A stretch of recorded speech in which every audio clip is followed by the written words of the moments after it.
Matumizi ya alama ya uakifishaji ya hisi. Use of an exclamation mark.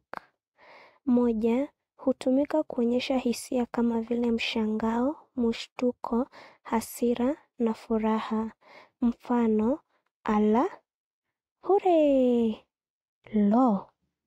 2. Hutumika kuingiza tanakali za sauti. Mfano, cheka kwa, lala fofofo. 3. Hutumika kuonyesha amri. Mfano, toka hapa, usishike moto, nitakupiga. Matumizi ya alama ya uakifishaji ya hisi. Use of an exclamation mark. 1. Hutumika kuonyesha hisia kama vile mshangao, mshtuko, hasira na furaha.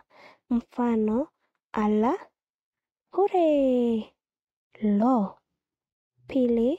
Hutumika kuingiza tanakali za sauti. Mfano, cheka kwa, lala fofofo. 3. Hutumika kuonyesha amri. Mfano, toka hapa, usishike moto, nitakupiga.